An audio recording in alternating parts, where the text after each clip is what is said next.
you know, a very important email about a week and a half ago, um, when we have that great news that was in this specific group informing the community about these great ideas. And I work closely with Mr.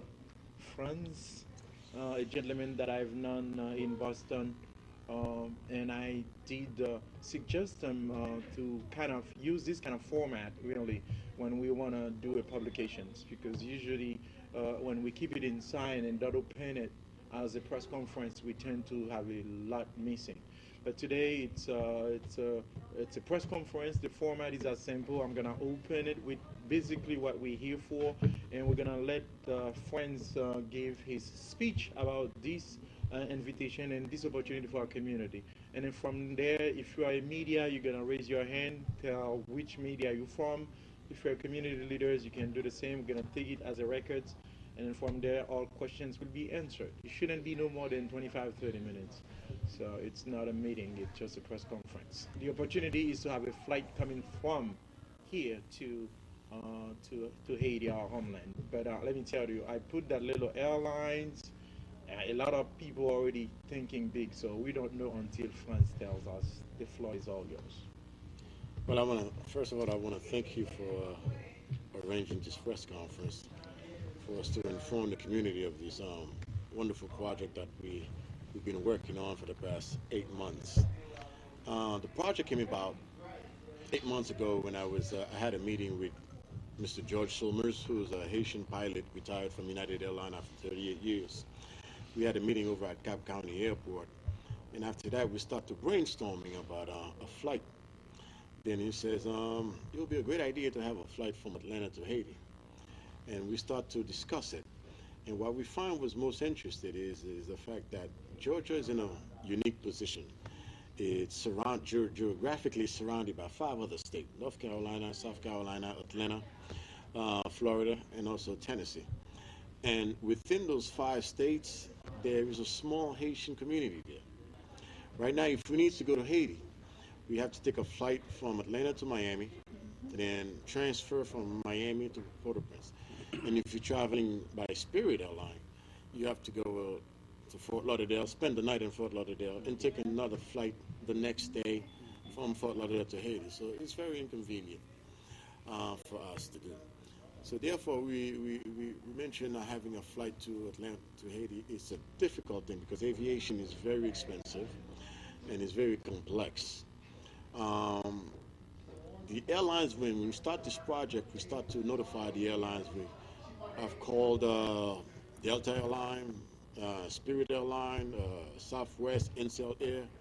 The difficulties is for them to come here, pick up the group and go to Haiti.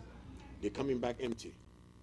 And then a week later, they come back again, pick us up empty, and then bring us back here. So that's a big expense for them.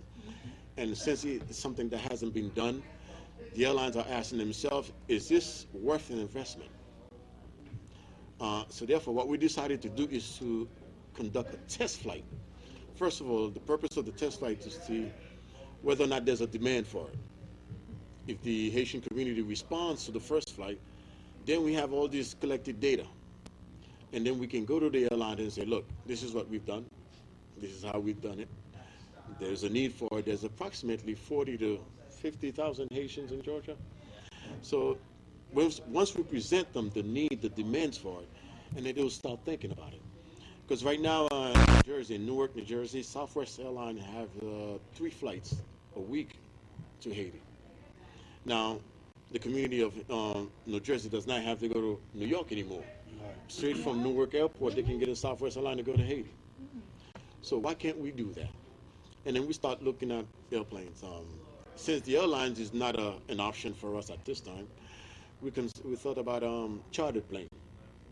We will charter the Boeing 737-800, which hold about 150 passengers. And thus far, we've been getting several quotes from them, and these quotes range anywhere from $149,000 to $160,000 for a round trip. Now, if this airplane holds about 150 people, we can actually charge people $1,000 for a flight to Haiti. What we've done is, along with other partners such as MOI, we've been partnering in MOI and all the projects that we work on, and then we develop several plans. One of the plans we develop is, instead of just making it a trip, let's provide them some service. But we target the college school children, college school kids. The history department like to send them away to visit other countries as part of their history, as part of their curriculum. We target those children. We target missionaries who often goes to Haiti to help with orphanage and do some work in Haiti. We also target businesses, investors who wants to go into Haiti, and also the young people in our community. We target them. We want them to go to show them the other side of what they've been seeing on tube every day. In order to do that, we will provide them accommodation, hotels accommodations, and transportation to take them to places like Citadel, Palais Sans Souci, and some of the historical sites in Haiti. And with that kind of package, it will include the airfare. So those people will pay a little more. Their rate will be a little bit more because we're providing all these accommodations. And those are and you got another group of people who just wants to be on a flight, just going to Haiti to see their family. Their rate will be different. So there's several group of people we are targeting to be part of this project. What's important is, and I tell people, don't look at the expense, the rate, how much it is, but look at the opportunity, the doors that it's going to open. Once we got all this data collected, and once the flight is completely successful, then we have enough information to go to Delta Airlines and say, hey, we need to do this. There's a demand for this, and have them thinking about it. And at that point, if they decide to do it maybe twice a month or 3 times a month to begin with, then at that point, the Haitian community will be more involved and start thinking about flight in Haiti. And in the surrounding states, they can come over here. I mean, Haitian in Virginia have to go to Florida. They can come here right in Atlanta. So I think it's a great opportunity. Everyone welcome the project. It's a great idea, but we need to move forward beyond the great idea. We have to fill up this plane with 150 people. We have to do that, and this is why we're going to, our strategy is we're targeting the churches, the missionary group, go to the churches and the schools, speak with the deans, the department chairs, and the pastors are involved with this, and all the the organization within the community. We're going to have a meeting next week on Thursday at Good Samaritan Alliance Church, a meeting there with all the organization head and all the pastors, the clergy corps will be there, and all of them will come together and brainstorming, bringing ideas how we can promote this program and have a successful flight to Haiti. And with a chartered plane, what it offers is some special services.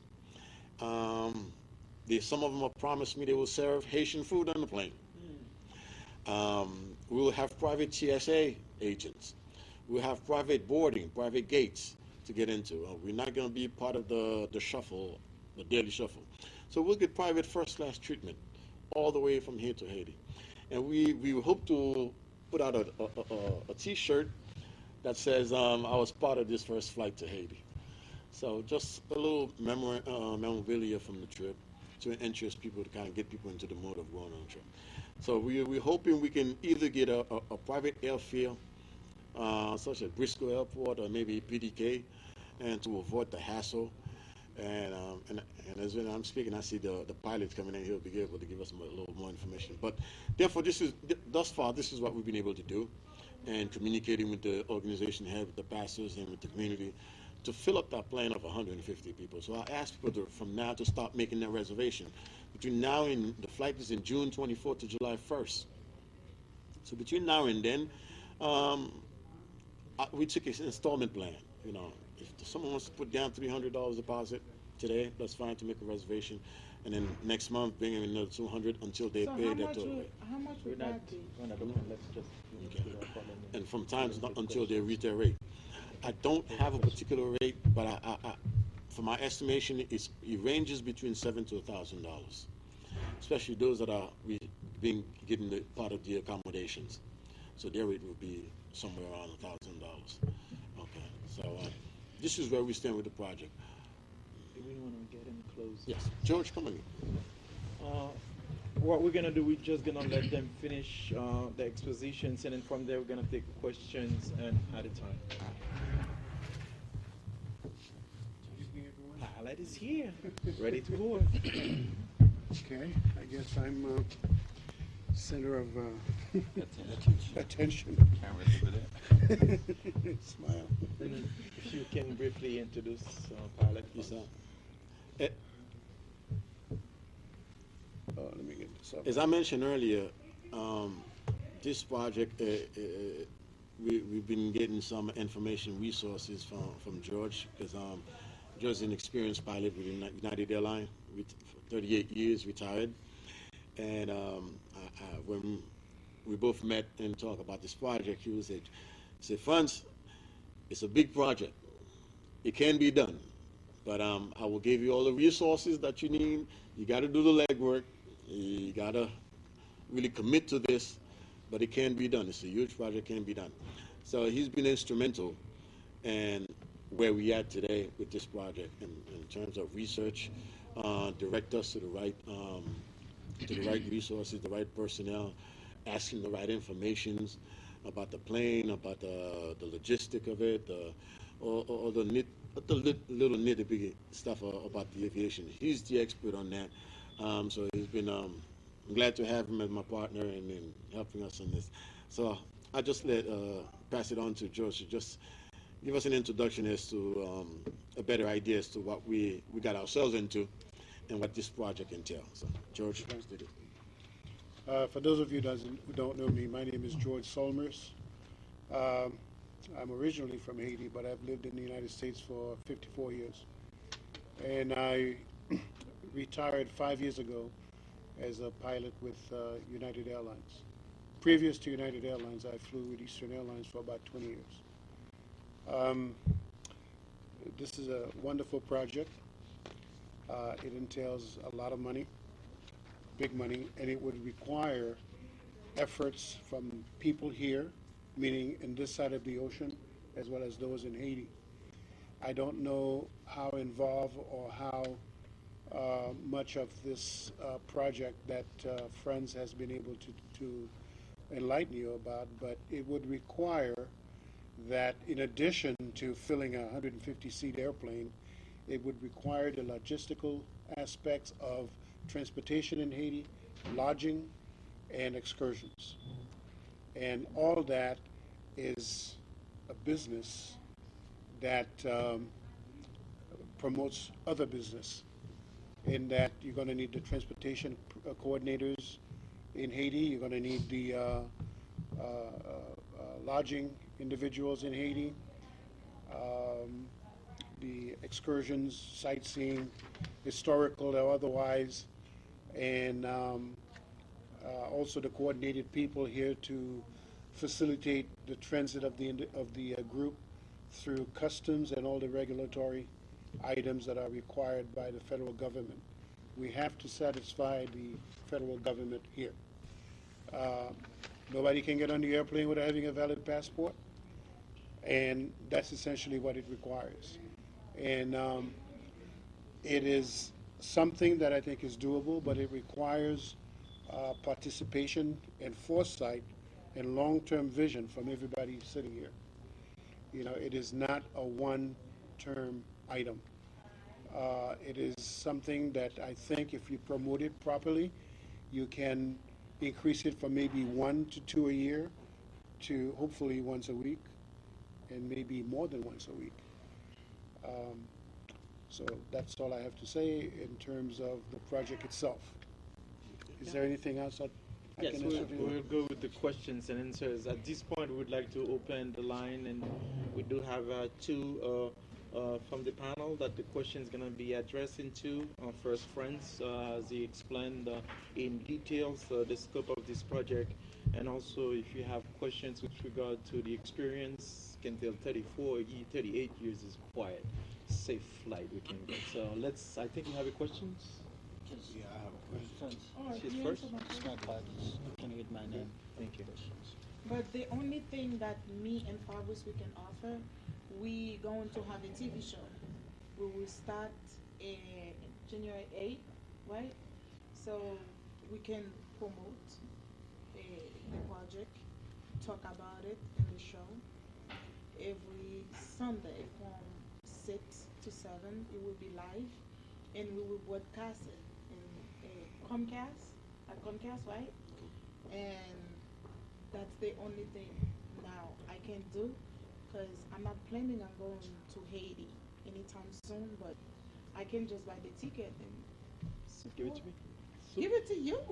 All right, so I think we have Fritz is the heads Thank you of for the offer. Moonlines, opened the door for us, and then we want to thank him for really taking the time to open the door so we can have that press conference. We're going to listen to Fritz's questions. Yeah, my question is, you said the target date is June 28th. June 24th to July 1st. Now, what I was thinking is, why did you choose those target dates? I was thinking,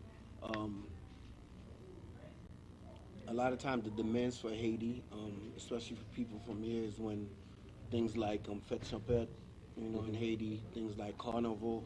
I think those would be better target dates because more people are flying to Haiti for that destination anyway. So therefore, I think it'll be a better fit, especially for the airline industry, to see that the demand has been reached, because the numbers, the quantity is going to be much more than if we just choose, end of June. Here's how we come up with the date. As I said, we've been working on a project for the past 8 months. It Right. takes that long Right. to get educated as to how the airlines industry functions. At first, we thought of December, but it was too brief of a time to get things ready. I mean, when they ask you $160,000 for a plane, Right. you got to give them a good chunk of deposit. Right. And the organization doesn't have that kind of funding right now. So it takes time to promote this thing and have people coming in with the funds so we can give that deposit. We thought of June because June is summer. It's the beginning of the summer, and the history kids that are in college, they're still in college. Right. They're about to leave. So that's the perfect time for them. We don't want to take it July or August when school is beginning again. That's going to be a problem. And that's a high flying time into Haiti in June. That's how we target. And that gives us plenty of time to prepare to get ready for this. So that's how we come up with time. After this first trip, certainly we can have one in February, we can have one in December when it's high flying time. We can have that. But for the first flight itself, it didn't involve that much. As hosting this, I will represent Radio Continental Power 102 and also Hit FM Miami for the records. You mentioned tests. How many tests that we need before we can finally say, okay, it's going to happen? How many tests? I mean, test flight? Yes. If the first one is successful, we can go back and plan another one right away pretty soon, for probably next. I don't know what is meant by test or test flight. I think you have to make all the preparations prior to initiating your flight, or at least get everything established in Haiti, because I don't think that you're going to have 100 participation from the Haitian community, and you have to go outside the community. And one of the suggestions was to approach the colleges. The colleges have Missionary kids. summer studies abroad. That could be a potential source of revenue. You have the historical black colleges who are very interested in the historical aspect of Haiti, being that it is the second republic in the United States, in the Americas.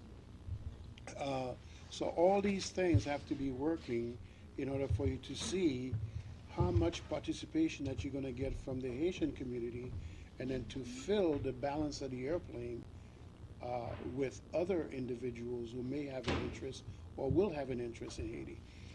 The situation in Haiti, if I understand it, is dire. So you do have a medical component. You have a economical component in terms of commerce, individuals who may want to transport themselves there. And I think as a group effort, if we put our shoulders to work together, that would be in effect, the test. However, I think we have to look at this long term meaning that you have an ongoing business with it. Understand that it is not an airline, it is a charter operation, We are providing the airplanes. And there are many, many, many airplane operators throughout the world who can get you any airplane that you want, from a little Cessna two-seater to a 747. So once you've established a track record with those companies, it's a matter of, as long as they understand that you have the funds, it will be based on the capacity that you want to fill that would provide you with the airplanes that you use for the project. Questions? Uh, my name is Rodney Delgado. I'm into philanthropic. I'm a philanthropist, social enterprise. I'm engaging with non-profit organizations such as CARE, Red Cross, and I think they would be a good target to help this organization, because I can see the synergy and the future of that is really effective. But what I want to ask you guys, we do mention test flight. Do you have a business plan? Do you have a business plan?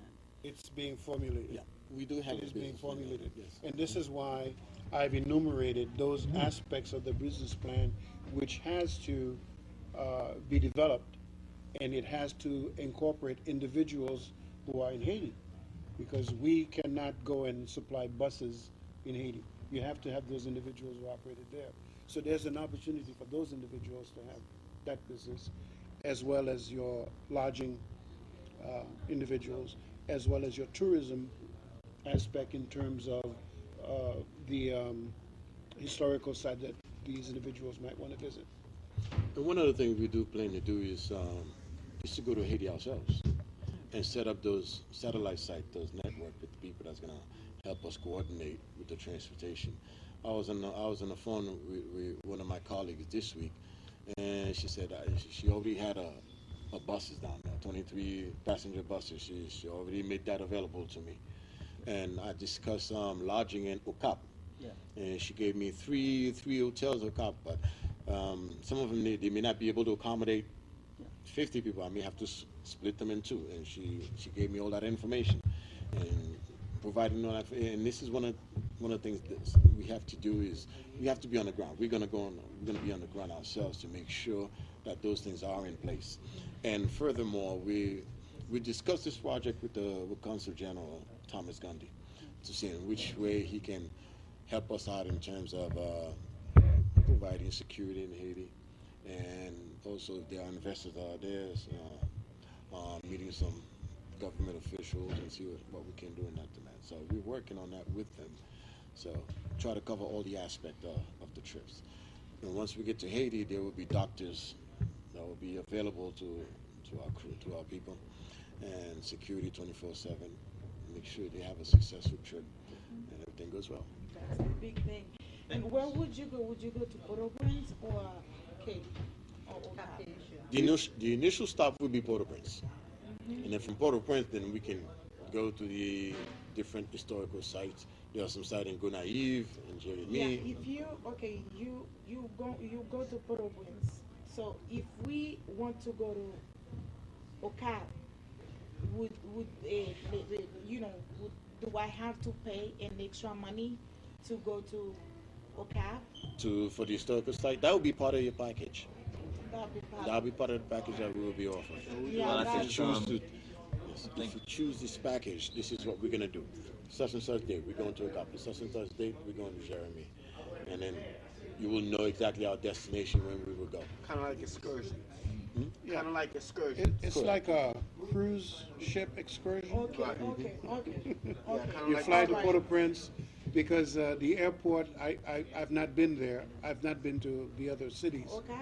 Yeah, I don't think it can accommodate a 737. No. So you'd have to fly into Port-au-Prince. Right. And then to answer your question, to elaborate further on it, I think this is what you're asking. Do we have all those pieces? Because what I did emphasize is, there's something called SWOT analysis, which is determine your strength, what your weaknesses are, and if we can pay attention to those details and lay out clearly what they stand for, there's a possibility you can find funding without going to the private market. Yeah. And that case, Well- I can actually help you Okay. to target those markets in which you will raise ton amount of money. Yeah. Well, I think it's a good approach that everybody here gets involved and bring with them whatever resources that you have, to the table, and then we'll sort it out. And but I think initially you have to do it as a business enterprise, Yeah. because you're not depending and waiting on anybody to accommodate you with their funds. You can just come out of pocket with your own money, just like you want to take a cruise. Just a quick reminder, we only have 5 minutes, so Okay. we'll try to be as short with the questions and answers. Okay. Well, Yeah, no. Did you have one? No, I was just going to make a comment about the flight, because you were, I think, what the question that she was having, I think I wanted to make sure we're on the same page, is that the flight would come in to Port-au-Prince, correct? Correct. And then from Port-au-Prince, we're going buses to these excursions. Right. Correct. Okay, so that's all. We taking the bus. Kind of like when you go Yeah. on a cruise, when you get off the island. Then you have So, okay. yeah, go ahead. Do we have an online some information, phone number, for example? If people Information have will be questions? posted on guyinfo.org, and that should be done sometime at the end of this week. John? By the end of this week. Yeah. If you go to www.guyinfo.org, there will be some information there. GHAA info.org. Info. He'll write it down for you as soon as we get done here, so that everybody is Yeah, the cool. only reason I said that spell it, it's because we might play it Oh, I in the see. show. Mhm. The TV show, we might play it. So, people is not good with the spelling sometimes. Mhm. Well, you'll be able probably to insert that information as part of the film, right? Yeah. So you might want to put the proper spelling on the bottom of your tape with the phone number and Yeah, et yes, cetera. yes. So, I have one question. yes, sir. You said that it's kind of like a cruise, Mhm. the idea.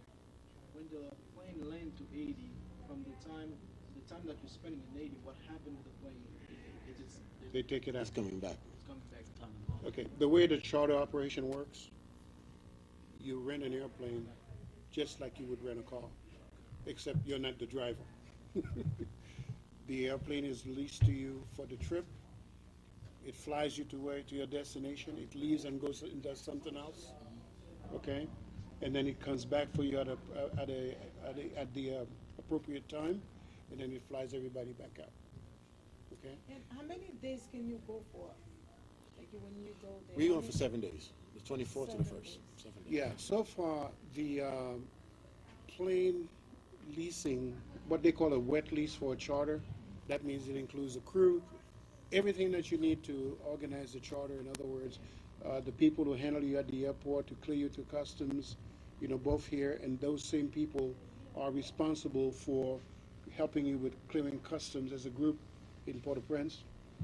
Okay, so it includes all the ancillary items that are needed in order for you to effect a seamless travel from point A to point B. That's the goal. Can you quickly describe the crew that's gonna take part of that to take us to Haiti, from driver's side to how we're gonna recruit that? The airplane is leased with the crew, the flight attendants, everything else, and they provide the food. And I think there is a menu that we can choose from, and then they order it. Now, insofar as in Haiti, Frantz has indicated that he has somebody with buses, and of course the other relationships have to be developed in terms of the hotels, Accommodation, yes. the accommodations, to make sure that everybody has a seamless operation from the time they enter the airport till the time they return to the airport here in the United States. I think we're gonna take 1 or 2 questions, We're Sovereign. going to have to call it. Well, my name is Will Rosenberg. I'm with Sovereign Haiti Initiative. An aspect of big project like this, initiative like this that you guys are about to undertake, I often find myself questioning how does it benefit the Haitian people in Haiti as far as jobs? Because one of the things they're trying to actually, can this be served as a vehicle bring about employing some Haitians in Haiti when the plane arrives in Haiti, as opposed to have all the crews being either Americans or people from here in the United States who are not, yeah, it provides jobs to people here in the United States, but in terms of Haitians in Haiti, how can they participate in that and be employed? That's a component that has to be worked out with Haiti. I don't know the mechanism under which you can hire the porters, to stay with the group, to manage with their luggage. A lot of it is going to be non-skilled, and those who are skilled are already employed at the airport. So I think what you're looking at is the potential revenue that's going to be generated by the tourists as they arrive into Haiti in terms of the expenditures.